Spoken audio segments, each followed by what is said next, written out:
Australia, a country known for its untamed environment and breathtaking beauty, bears the thorns of its danger like a crown. Its creatures still appear to have been summoned from nightmares. Eyes that gleam with predatory hunger, shadows that move with deadly intent, and fangs that drip venom. What if I told you, however, that the horrors of today are but remnants of a period when this land was chaos in the flesh?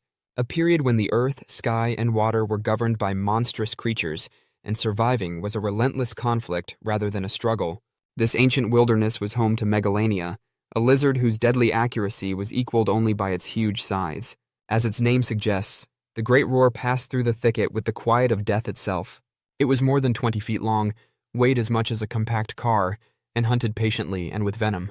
With the world becoming dark, illness taking hold, and blood refusing to coagulate, a single bite was enough to take a life. With its jaws and claws a symphony of death, such an adversary was unlikely to be defeated by even the most courageous hunter or the sharpest spear. However, Megalania's reign was not unique. The loud bird that towered like a feathered behemoth was the Dromornis. 10 feet tall and heavier than any creature should be, its enormous beak tore through the hard, fibrous greens of old forests or sliced flesh. A live storm on legs, its footsteps must have shook the ground as its call reverberated like a drumbeat. It made little difference if it was herbivorous or carnivorous. Size and strength were sufficient to evoke wonder and terror amid Australia's untamed wilderness.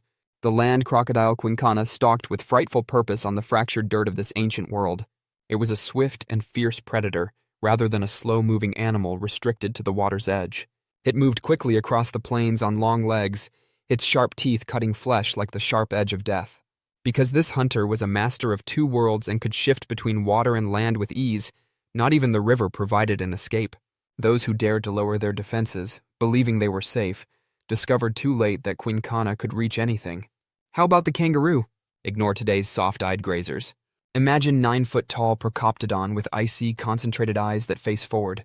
It looked like an old warrior with a small, flat face and long claws that were ready to rip apart anything that endangered its authority. Despite its plant-based diet, it was not a kind animal. If you disturb it, you will be confronted by the wrath of a beast 3 times larger than modern kangaroos. It is a muscular, angry creature that serves as a reminder that even the tranquil can turn into horrific. Then came the marsupial lion, Thylacoleo. It had the strongest bite of any animal known to man, pound for pound. Its teeth were made for killing, not for chewing. It could cut through arteries, sever windpipes, and instantly end a life with a single slash.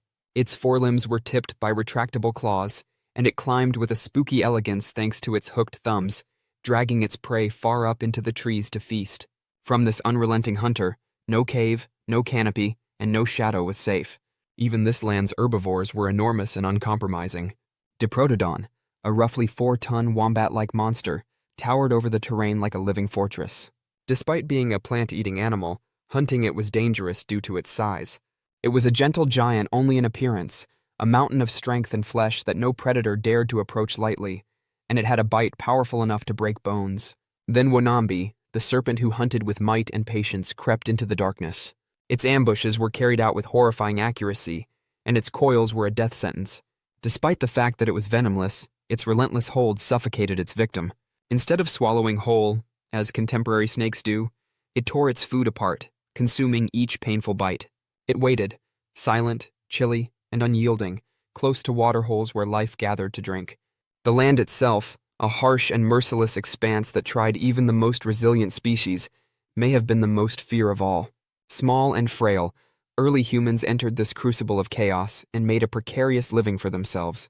Armed with fire, guile, and bravery, they learned to avoid what they couldn't, hunted what they could, and lived in the shadow of giants, and they lived.